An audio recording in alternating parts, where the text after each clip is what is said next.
Ciao a tutti dal vostro Tullio Trabattello. Diamo subito una notizia appena arrivata in redazione che riguarda i forti disagi alla circolazione in tutto il paese a causa dello sciopero degli automobilisti che oggi sono scesi in piazza per lamentarsi delle troppe rotonde che stanno costruendo in tutta Italia.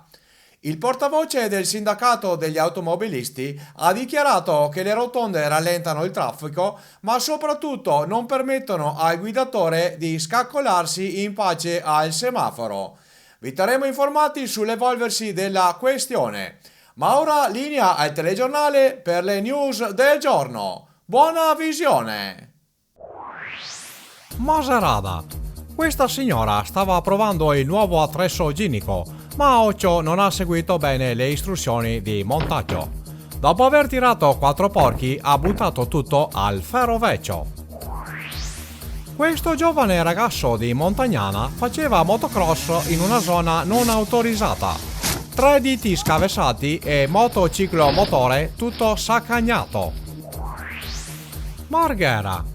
Questo video è stato girato venerdì 17 ed è la conferma definitiva che questo giorno porta una sfiga galattica.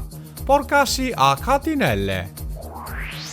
Questo ragazzo di Orgiano stava perdendo la metropolitana di Milano per tornare a casa e ha voluto velocizzare i tempi di discesa. I testicoli sono stati ritrovati sui binari. Creasso. Il dottore gli aveva consigliato di mettersi a dieta e di fare più movimento, ma questo signore ha capito pan parpolenta. Villa Estense. Stavano demolendo un vecchio fabbricato, ma non tutto è andato per il verso giusto. L'automobile distrutta era del capocantiere, che ha subito esclamato «Accidenti!». Jesolo. Questo signore si stava divertendo al parco acquatico appena inaugurato, che però era stato progettato da un ebete. Lo sventurato è scivolato via come una trota sul ghiaccio.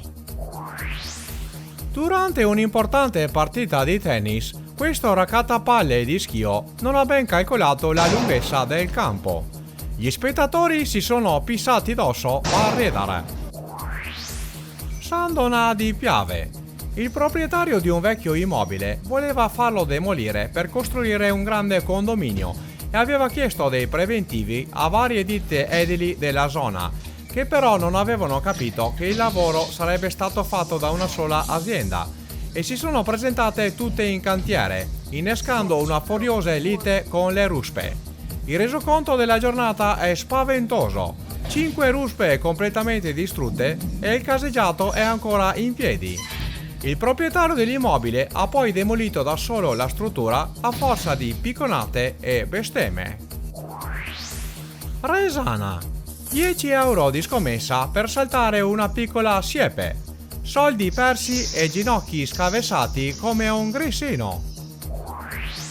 Questa ragazza di Veronella stava scendendo le scale con aria da fotomodella, ma è caduta in terra come un caco smarso.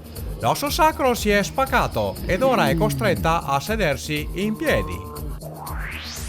Bardolino. Stavano effettuando un trasloco, ma erano furbi come il paltan. Il titolare gli ha fatto indrissare i cavei da quanti porchi ha tirato. Casa Leone. Doveva prendere il sedere dell'amico con il pallone, ma ha acciappato una gran sballonata.